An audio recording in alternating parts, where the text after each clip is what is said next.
શ્રદ્ધાપૂર્વક ભાવપૂર્વક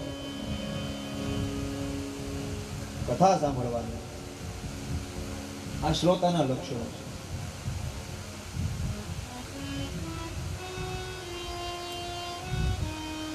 મંડપમાં આવી ગયા પછી બસ માત્ર ને માત્ર ભગવાનની વાતો, ભગવાનની કથાની વાતો.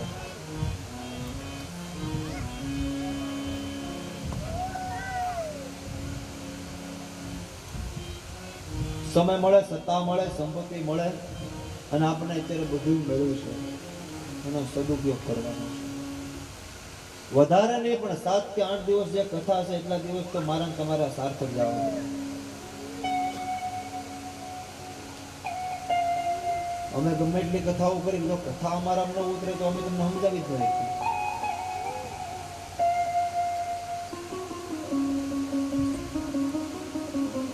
પ્રેમથી ભાવથી હું તમે ભગવાનનું ભજન કરવાનું છે, પણ ભજન કઈ રીતે કરવાનું છે એમાં બીજી કોઈ વાત નહીં. તાળી પાડો તો મારા રામની, બીજી કોઈ તાળી નહીં. વાતો કરો તો સત્સંગની, સીતારામની, રાધેશ્યામની, બીજી વાતો ના હોય.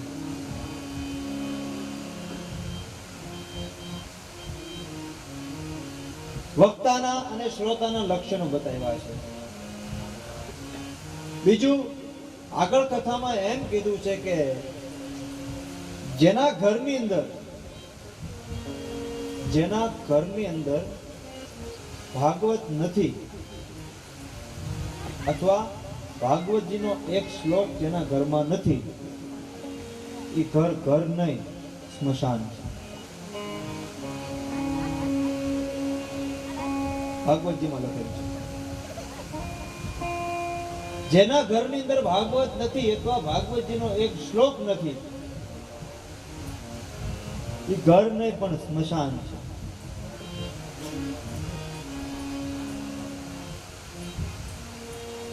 જેના ઘરની અંદર દરરોજ નિત્ય ભાગવતજીનો પાઠ થતો હોય, જેના ઘરમાં રોજ ભાગવત વચાતું હોય, પછી ભાઈ વાંચે તોય ભલે, બેન વાંચે તોય ભલે, માડી વાંચે તોય ભલે, કોઈ પણ વાંચે. જેના ઘરમાં દરરોજ ભાગવતજીનો પાઠ થતો હોય એને કરોડો યજ્ઞનું ફળ મળે છે.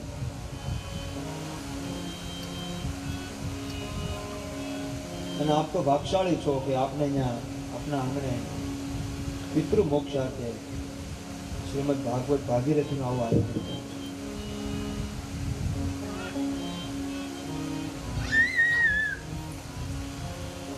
જેના ઘરમાં ભાગવતજીનો નિત્ય પાઠ ન થાય તો કાંઈ નહીં, ખાલી એક શ્લોકનો રોજ પાઠ થતો હોય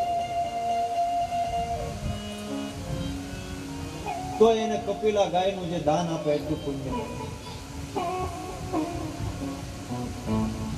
બીજું, જેના ઘરમાં ભાગવતજી હોય, જેના ઘરમાં ભાગવતજીનો પાઠ થતો હોય, જેના ઘરની અંદર ભાગવતજીનો એક શ્લોકનો પાઠ કે ગાન થતું હોય, એ ઘરની અંદર કોઈ દિવસ આધિ વ્યાધિ ઉપાધિ ન આવે. કારણ કે ભાગવતજી છે ભગવાનનું સાક્ષાત વાંગમય સ્વરૂપ છે, ભગવાનનું રૂપ છે. અને જેના ઘરમાં ભગવાન હોય ત્યાં કઈ આવે નહીં.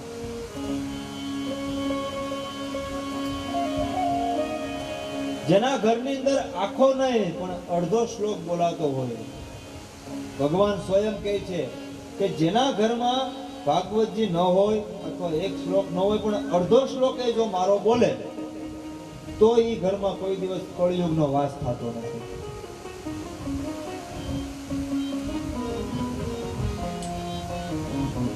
પણ અત્યારે એ જનરેશનમાં હું તમે જીવીએ છીએ કે અત્યારના યુવાનોને, અત્યારના છોકરાઓને કે અત્યારની છોકરીઓને તમે પૂછો કે ગીતાજીના કેટલા અધ્યાય છે એને ખબર નથી.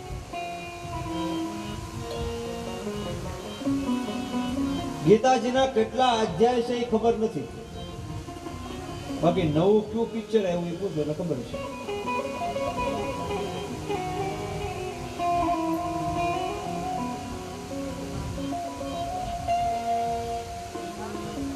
જેના આધારે મારે તમારે જીવવાનું છે, જેના આધારે હું તમે, એની આપણને ખબર નથી. પહેલા અધ્યાયમાં ભગવાને હું કીધું એ ખબર, એની ક્યાં વાત કરો, અડધાને તો એ જ ખબર નથી કે ગીતાજી શું છે. બીજું તો આપણે ક્યાં વાત કરવાની?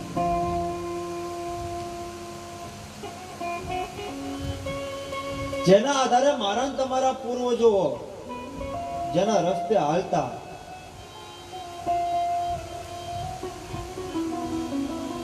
જેનો ખાલી એક સાર લઈને, જેનો આધાર લઈને નીકળી જતા,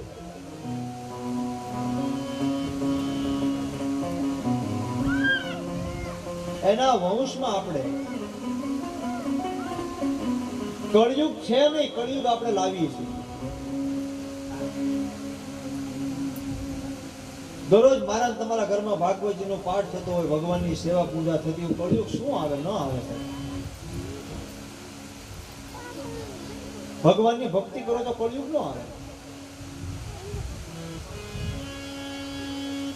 પણ હું તમે હાથે કરી કળયુગને આમંત્રણ આપવા જાય.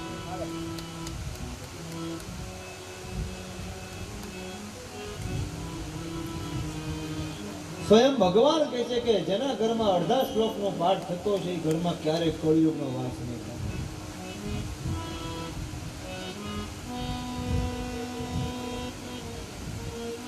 અરે પાઠ ન કરો તો કાંઈ નહીં, શ્લોક ન વાંચો તો કાંઈ નહીં, ખાલી ભાગવતજીનું ભાગવત પુસ્તક, ભાગવત ગ્રંથ, ભાગવતની પોથી તમારા ઘરમાં રાખો તો કળયુગ તમારા ઘરમાં ના આવે. આ ભાગવતનો મહિમા છે, આ ભાગવતની લીલા છે.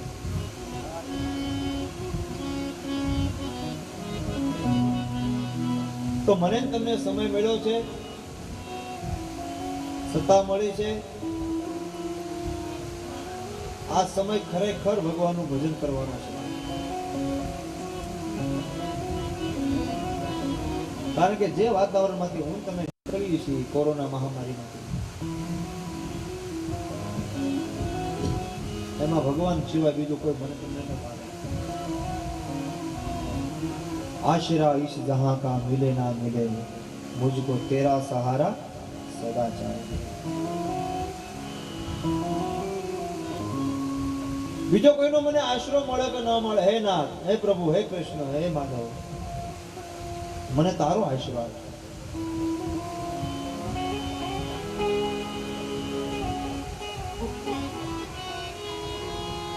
સુત નામના પુરાણી ઋષિઓને કહે છે કે રાજન, આ હતું ભાગવતજીનું મહાત્મ્ય.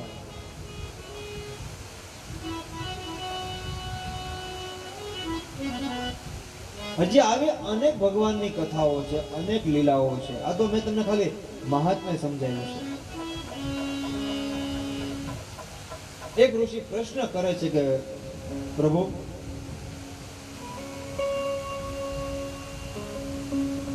માણસનું મૃત્યુ નજીક હોય, માણસનો કાળ નજીક હોય, ત્યારે માણસે શું કરવું?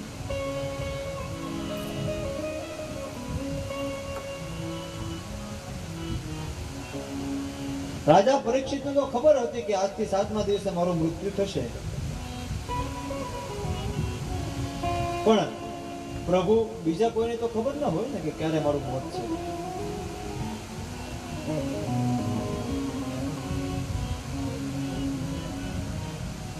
જેનો મૃત્યુ નજીક હોય, જેનો અંત સમય નજીક હોય, ત્યારે માણસે શું કરવું? ભાગવતજીમાં આ પ્રશ્ન 2 વખત પૂછાયો છે. એક શૌનકાદી ઋષિઓ સુત નામના પુરાણીને પૂછે, અને આગળની કથામાં સુખદેવજી મહારાજ રાજા પરીક્ષિતને પૂછે કે જેનો મૃત્યુ નજીક હોય, જેનો અંત સમય નજીક હોય, ત્યારે માણસે શું કરવું? કોનો આધાર લેવો, કોનો આશ્રય લેવો?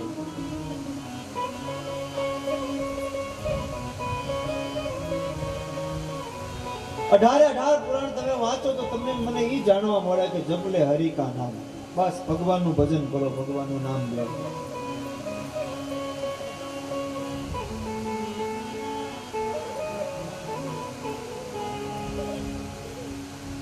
અંત સમય હોય ત્યારે નારાયણનું નામ લેવું, નારાયણનું જપ કરવું, ભગવાનનું જપ કરવું. અંતે મતિ સાગતી સુખદેવજી મહારાજ રાજા પરીક્ષિતને કથા સંભળાવે, સુત નામના પુરાણી સનત કુમારોને કથા સંભળાવે, અને હું મારી બુદ્ધિ પ્રમાણે, મારી મતિ પ્રમાણે તમને સમજાવું છું. કારણ કે રામચરિત માનસ લખીને સ્વયં તુલસીદાસ કહેતા હોય કે કવિ કહા મેં ચતુર કહા હું, મતિ અનુરૂપ હરિગુણ ગાવું. હું કોઈ મોટો કવિ નથી, કોઈ એવો ચતુર નથી. હું મારી મતિ પ્રમાણે, મારી બુદ્ધિ પ્રમાણે ભગવાનનું ગુણગાન ગાઉં છું. એમ હોય મારી મતિ પ્રમાણે, મારી બુદ્ધિ પ્રમાણે તમને ભગવાનનું ભજન કરશું સાથે રહી. 9:30 થી 12 નો ટાઈમ છે કે 12:30? 12:30. અને સાંજે 3:30 થી 6 એમ ને?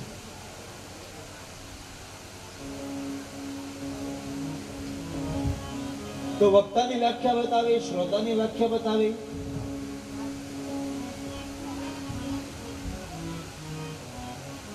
કે વક્તા કેવો હોય, શ્રોતા કેવો હોય, ભાગવતજીનું શું મહત્વ છે, ભાગવતજી ઘરમાં રાખવાથી શું ફળ મળે, શું મનની અનુભૂતિ થાય, અને મારું તમારું મૃત્યુ સુધારનારી આ કથા.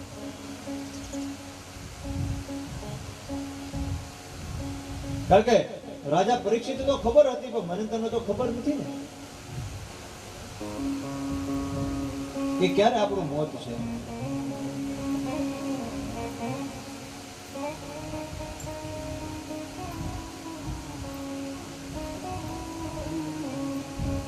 રાજન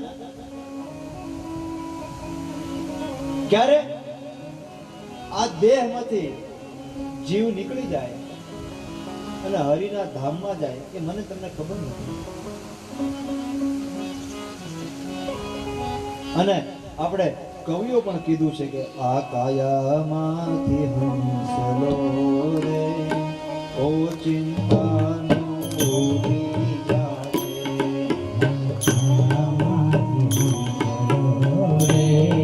ઓ ચિંતાનો ઉડી જશે. આ કાયામાંથી હંસલો રે ઓ ચિંતાનો ઉડી જાય, આ કાયામાંથી હંસલો રે ઓ ચિંતાનો ઉડી જશે.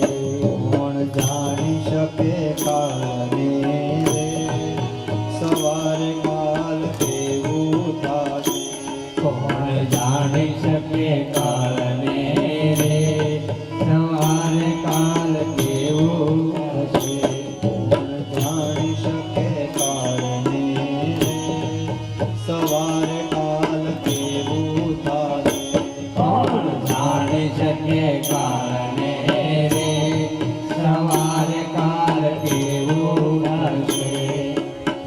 કોઈને ખબર છે હવારે હું થાય?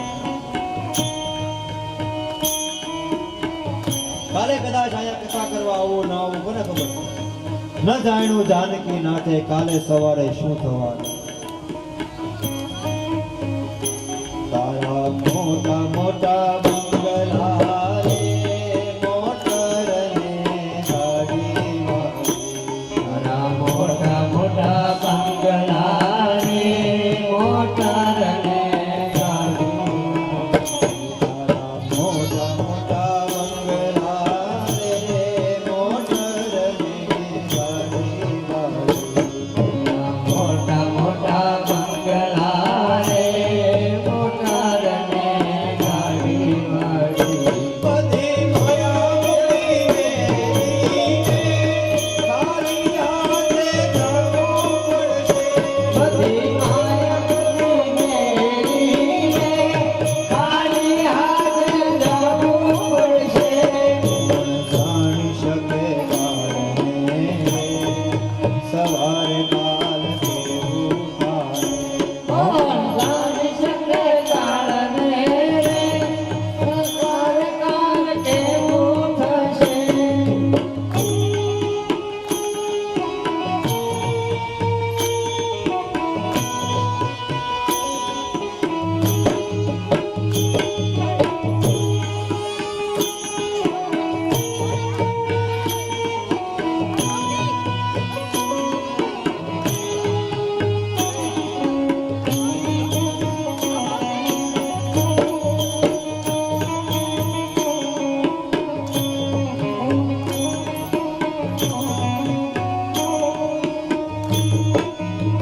રૂડો મન ખોરે બાંધીને ભવનું બાજુ.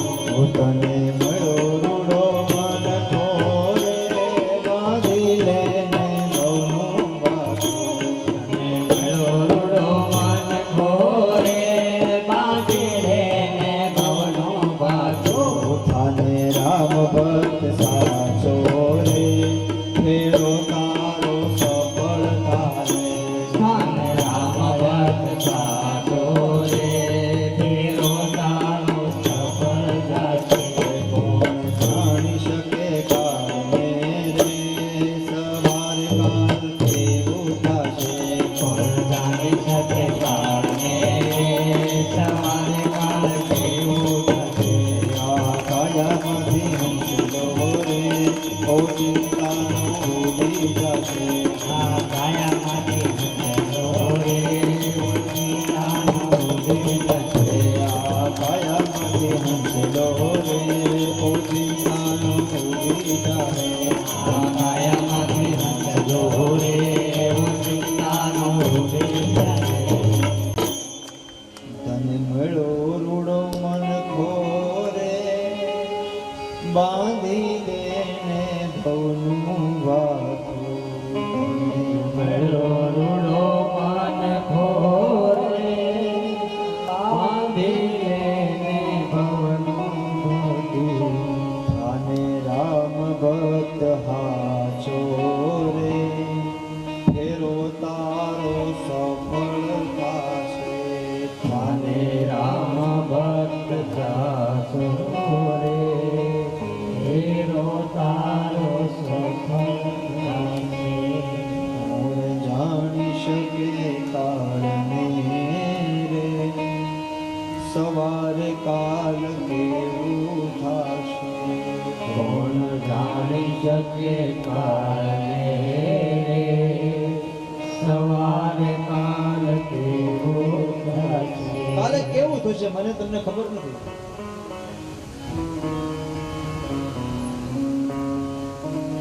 આયો છે જગસે જાયો ગાવાય.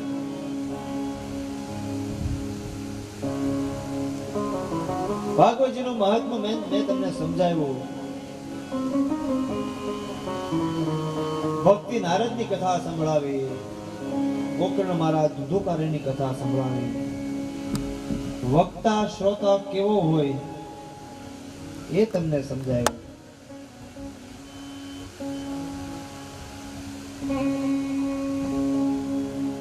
હવે આપણે મૂળ ભાગવતમાં હું તમે પ્રવેશ કરીએ.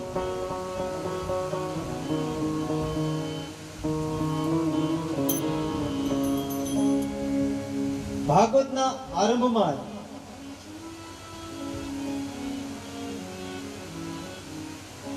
કથા આવે છે કે વ્યાસજીને અસંતોષ થાય છે.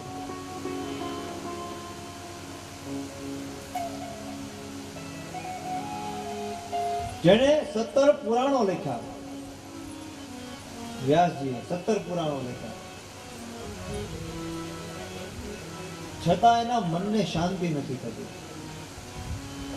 કઈ ઘટે છે, હજી કઈ ઘટે છે. નારદજી અને મહર્ષિ વેદવ્યાસનો બંનેનો સંવાદ થાય ને વેદવ્યાસ એમ કહે છે કે મારા મનને શાંતિ નથી.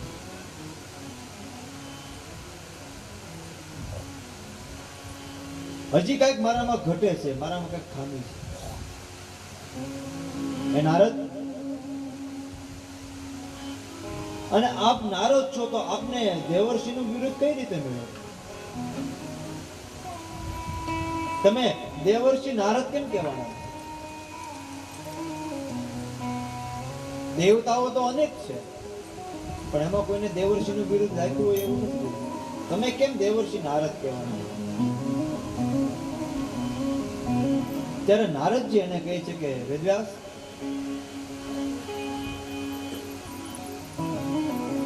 ગયા જન્મમાં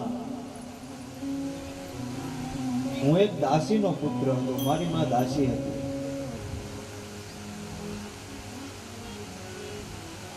ગયા જન્મમાં હું દાસીનો પુત્ર હતો. મારી માં દાસી હતી, બ્રાહ્મણના ઘરે કામ કરતી. મારું બાળપણ, બહુ મારી નાની ઉંમર, મારી માની સાથે તેની ઘરે જાઓ, બ્રાહ્મણની ઘરે, મારી માં એના ઘરના કામ કરે, હું બ્રાહ્મણના છોકરાઓ યજ્ઞ કરતા હોય એની સાથે બેસું, ગાયત્રીની ઉપાસના થતી હોય એનો જાપ કરું, ગાયોની સેવા કરું, સંતોની સેવા કરું. જો જન્મ મારો દાસીનો દીકરો તરીકે હતો અને એ મારી માના પ્રતાપે, એ બ્રાહ્મણના ઘરે સેવા કરવાના પ્રતાપે આ જન્મમાં હું નારદ થયો, એમાં મને દેવર્ષિનું બિરુદ મળ્યું છે. એટલું મારી પાસે જ્ઞાન છે.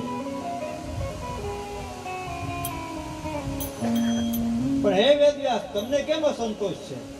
તમારું મન કેમ પ્રફુલ્લિત નથી? તમે તો 17 પુરાણો લખ્યા છે, તમારા મનને કેમ શાંતિ નથી?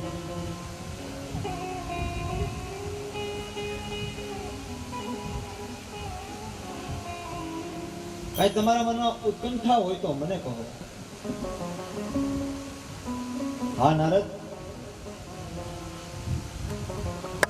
શિવ પુરાણની રચના કરી, રામચરિતમાનસ કથાની રચના કરી, ગરુડ પુરાણ રચ્યું, અનેક 17 પુરાણો મેં રચ્યા, છતાં મારું મન હજી કાંઈક સંતોષ પામતું નથી, કાંઈક ઘટે છે હજી મારામાં, એવો મને ભાસ થાય છે. એની માટે શું કરું નારદ? ત્યારે નારદજીએ એને એક સરસ જવાબ આપ્યો કે વેદવ્યાસ, તમે શિવ પુરાણની રચના કરી તો એમાં માત્ર તમે શિવના જ વખાણ કર્યા, એમાં માત્ર શિવની જ કથાઓ તમે બતાવી. રામચરિતમાનસ, એની અંદર તમે રામની જ વ્યાખ્યા બતાવી. તમે એક કામ કરો, શ્રીમદ ભાગવત લખો, શ્રીમદ ભાગવતનો ગ્રંથ બનાવો, એમાં ભગવાન કૃષ્ણ ને ભગવાન દ્વારકાનાથને એનો આશ્રય લઈ, બધાય શાસ્ત્રનો સાર લઈ, બધાય વેદોનો સાર લઈ અને તમે ગ્રંથ બનાવો.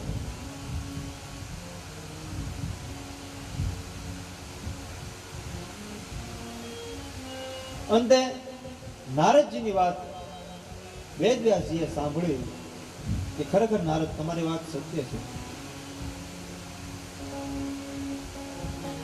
કોઈ એવો ગ્રંથ, એવો કોઈ શાસ્ત્ર હું લખું કે જેમાં સર્વને ન્યાય મળે. શ્રીમદ ભાગવત કથા એક એવો જ ગ્રંથ છે, આ એક ભાગવત એવું છે કે એમાં 18 પુરાણની વાત આવે. 18 પુરાણનો સાર આમાં આપેલો છે, 4 વેદનો સાર આપેલો છે, 6 શાસ્ત્રનો સાર આપેલો છે.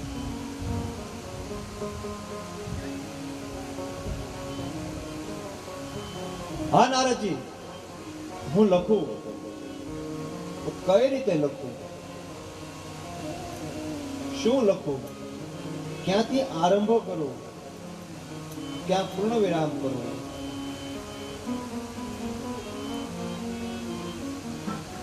ક્યાંથી આરંભ કરું, ક્યાં અટકું, ક્યાંથી લખું, કેમ લખું, શું લખું? મારું મન પ્રફુલ્લિત નથી, મારું મન શાંત નથી, મારું મન સ્થિર નથી.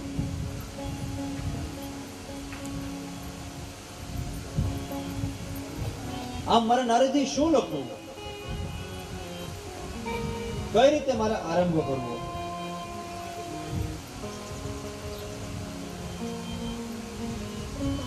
એ લખવા માટે મારે એની અનુભૂતિ કરવી પડે, મારે એનું ગાન કરવું પડે, મારે એને અનુભવવો પડે.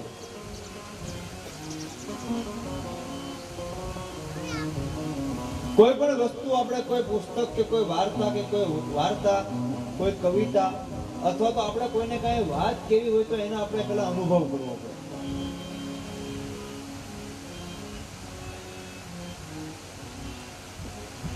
જે વસ્તુનો મને તમને કોઈ અનુભવ નથી, જ્યારે મેં તમે ક્યાંય સાંભળ્યું નથી, મેં તમે જોયું નથી, અને એની વાત હું તમે કરવા બેસીએ તો એ થોડી અતિશયોક્તિ લાગે. એની માટે પેલા મારે એનો સાર સાંભળવો પડે, મારે એની વેદના સાંભળવી પડે.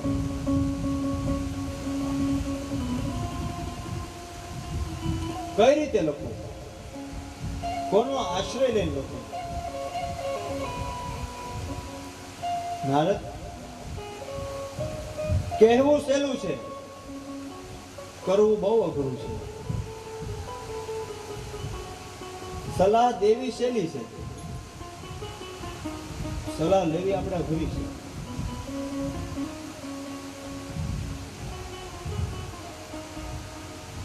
આપણું એવું છે કે આપણે 10 જણાને પૂછીએ, પણ અંદર નિર્ણય તો આપણો જ હોય.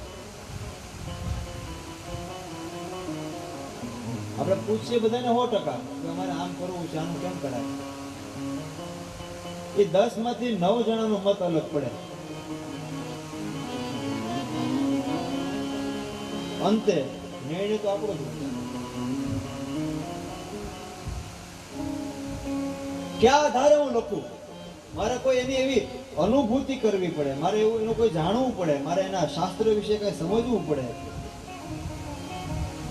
એમને લખી ન નખાય.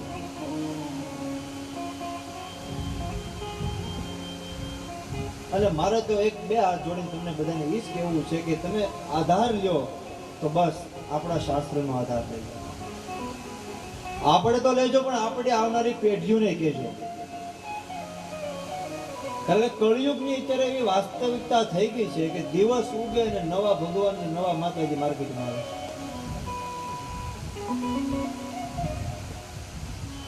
અત્યારે એવા પુસ્તક લખાણા છે, હું તમને સત્ય કહું છું. શાસ્ત્ર, આપણો શાસ્ત્ર, આપણા જે 18 પુરાણ છે, મારે તમારી 18 પુરાણના સારે જ હાલવાનું છે.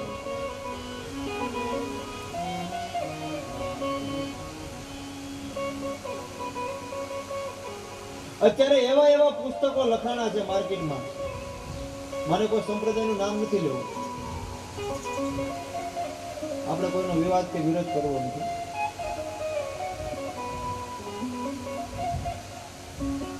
એમાં ભગવાન શિવ ને કૃષ્ણ ને તો હાવ એક સામાન્ય તુચ્છ સમજે છે.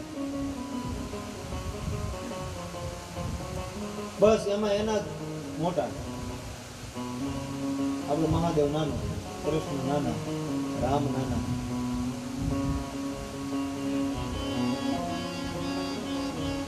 એક પુસ્તક તો એવું છે, એમાં એમ લખ્યું છે કે અમારા ગુરુના દર્શન કરવા માટે કૃષ્ણ ભગવાન 6 મહિના લાઈનમાં ઉભા. વિચાર તો કરો તમે.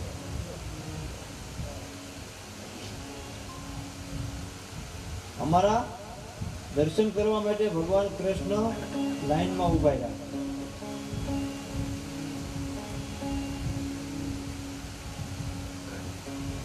ભગવાન શિવની કોઈ વ્યાખ્યા નથી રહેતી. એ તો લખે છે, પણ આપણે આ દુનિયા કેટલી ગાંડી સ્વીકારે છે પાછો. એને તો લખી જ નાખ્યું. હાલો, એ પુસ્તક સહિત હું તમને નામ આપું.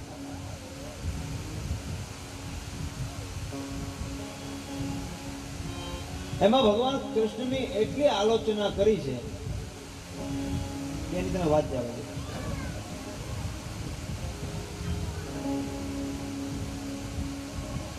અરે દેવાધિદેવ મહાદેવ જગતનો બાપ, અજન્માનો લોક કિમ વયવવંતોપી જગતામ, જેનો કોઈ જન્મ નથી, જેનો કોઈ મૃત્યુ નથી, જે નિરાકાર છે, નિરૂપ છે, ઈ અમારા કૃષ્ણના દર્શન કરવા માટે સાધુનું રૂપ લઈને આવે. અને અમારો કૃષ્ણ તમારા બાવા હાટું ને આવે, ઢોંગી હાટું ને આવે.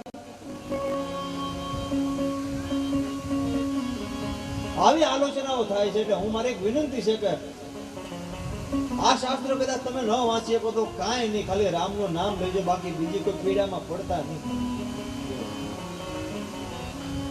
નગર બહુ પસ્તાવાનો વારો આવશે.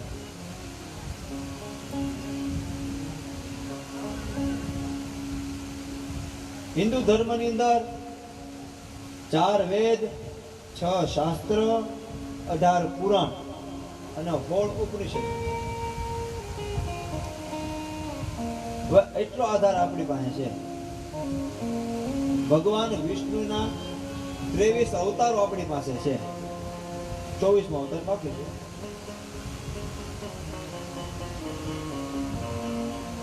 એટલા દેવતાઓ આપણી પાસે છે, એટલી જગદંબાઓ આપણી પાસે છે. સમરથ બદ્રીનાથ બાપા જેવા, જલારામ બાપા જેવા, હતાધાર વાળા જેવા આપણી પાસે ગુરુ છે, આપણી પાસે સંતો છે. એટલા દેવતાઓ, એટલા શાસ્ત્ર, એટલા માતાજી, એટલા ગુરુજીઓ છે. આપણે કયા ખાનદાનમાં જન્મ લીધો છે, એટલું બધું આપણી પાસે છે, છતાં આપણે મૂર્ખાના ભૂખ પકડવા જાય છે. વિચાર કરો.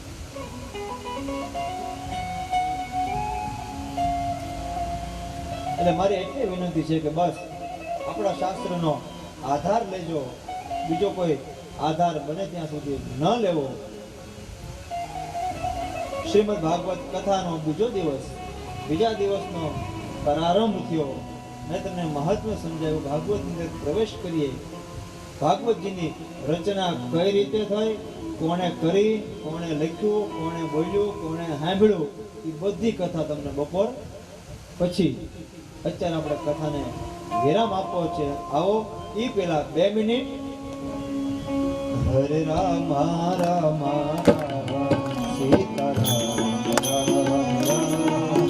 હરે રામ રામ રામ સીતારામ રામ રામ હરે રામ સીતારામ રામ રામ હરે રામ રામ રામ સીતારામ રામ રામ હરે રામ રામ રામ સીતારામ રામ રામ હરે રામ રામ રામ સીતારામ રામ રામ હરે રામ રામ રામ સીતારામ રામ રામ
आप सर्वना हृदय कमल में विराजमान पवित्र बाळो परमात्मा अनंत स्वरूप भगवान कृष्ण ने मारा जाजा कर जय श्री कृष्ण हरे कृष्ण।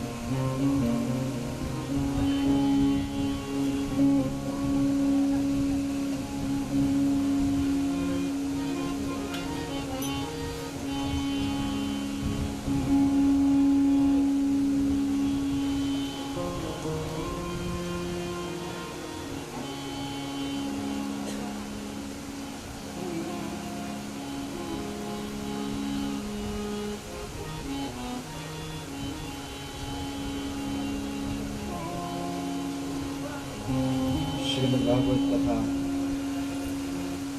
सप्ताहનો બીજો દિવસ બીજું સત્ર।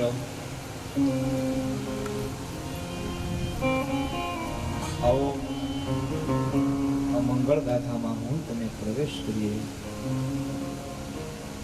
એ પહેલા નિત્ય ક્રમ પ્રમાણે ભગવાન દામોદરજીની વંદના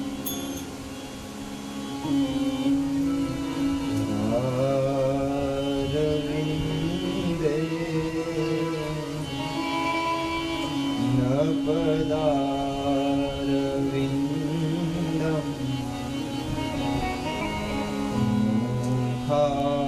मुखारविन्दे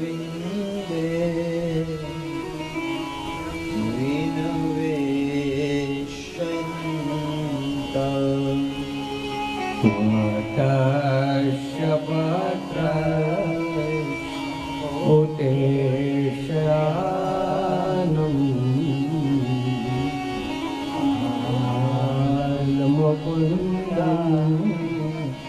मनसा स्मरामि श्रीकृष्ण गोविन्द हरे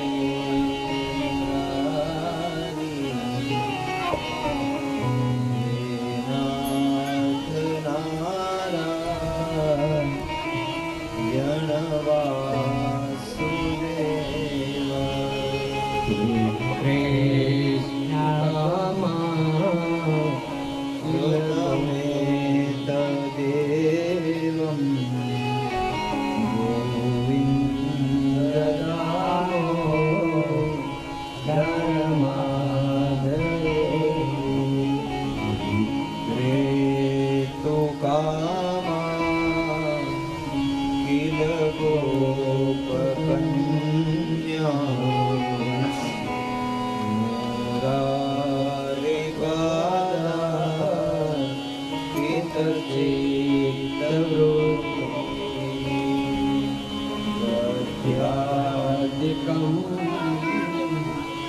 ભવસાદ રોચર ગોવિંદ દામો ધર્માધરે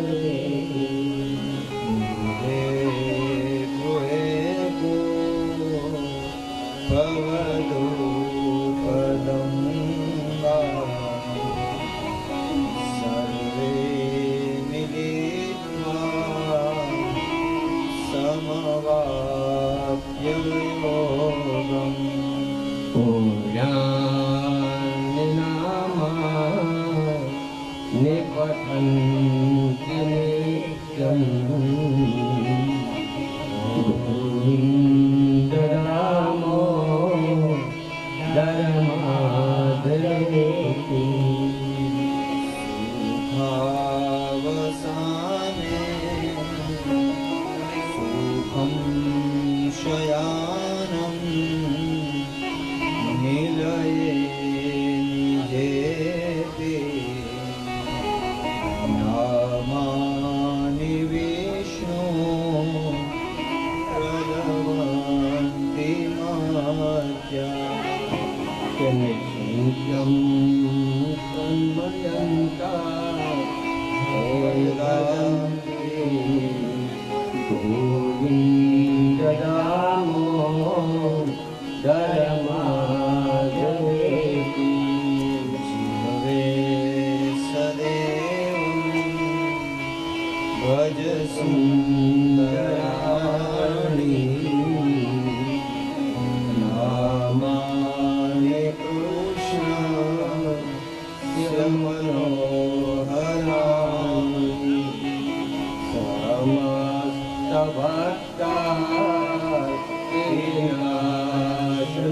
ભક્તાનાશનાની ગોવિંદ દામો ધર્માધરેતિ સુખાવસાને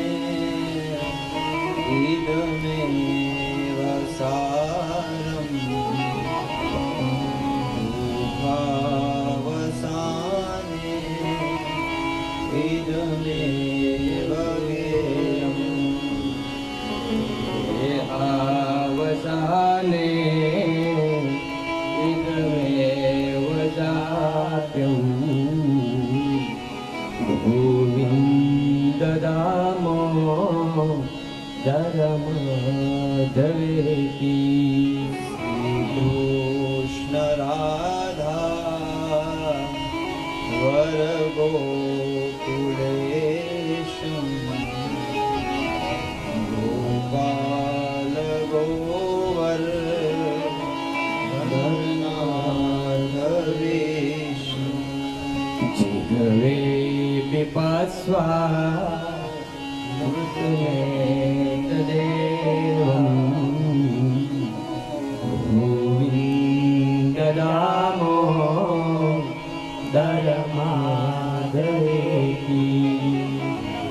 ગોવિંદ દામો ધર્માધરેતિ ગોવિંદ દામો ધર્માધરેતિ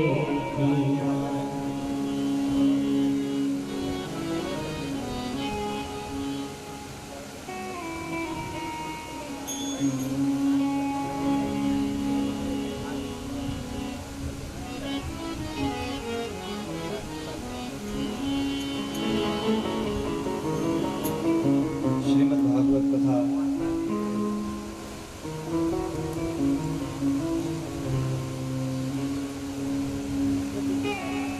ભગવાન નારાયણ ભગવાન કૃષ્ણ વાંગમય સ્વરૂપ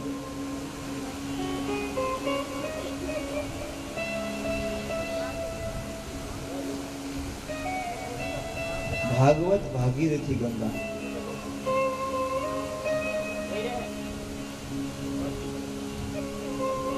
એ ભગીરથ કાર્યમાં હું ને તમે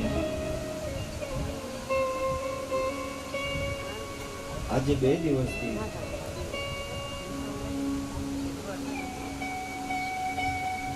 ભગવાનની કથા ભગવાનની લીલા આત્મ કલ્યાણ માટે, પોતાના કલ્યાણ માટે,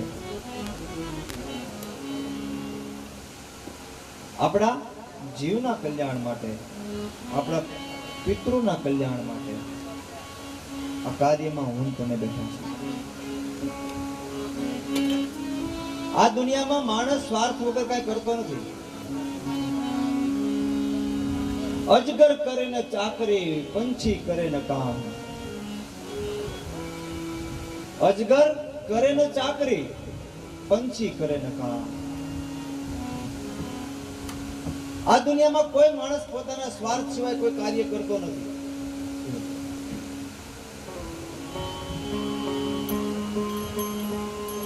પણ આ કાર્ય એક એવું છે પરોપકારી કાર્ય કે મારા આંગણે ભાગવત કથા થાય, મારા આંગણે સપ્તાહ થાય, મારા પિતૃઓની ગતિ થાય, મારા વંશની વૃદ્ધિ થાય, એવું કાર્ય.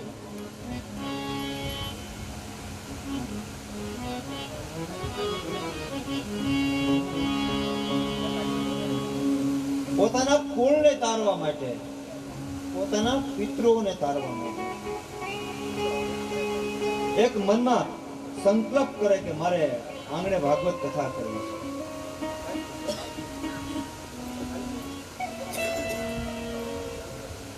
એની કૃપા હોય તો થાય. ખાલી પૈસા ખર્ચવાથી ભાગવત કથા થતી નથી.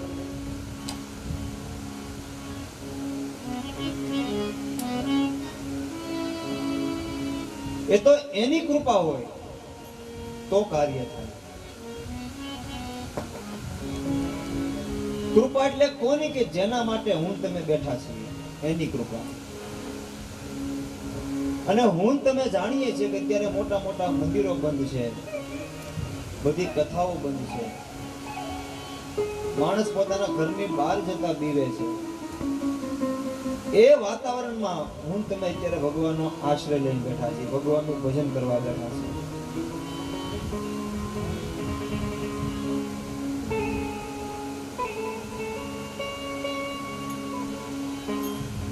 એ પિતૃ મોક્ષાર્થે ભાગવત ભાગીરથી ગંગા, ભાગવત ભાગીરથી કથા, એનો બીજો દિવસ, બીજા દિવસનું બીજું છત્ર.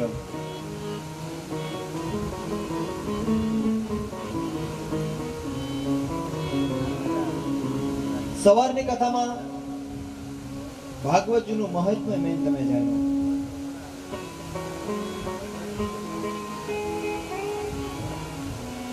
ભાગવતજીનું મહાત્મ્ય એટલે આપણી ભાષામાં માતમ, કે આ કથાનું શું માતમ છે.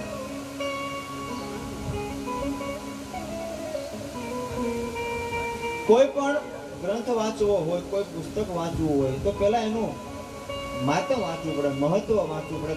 આપણને શું કહેવા માંગે છે.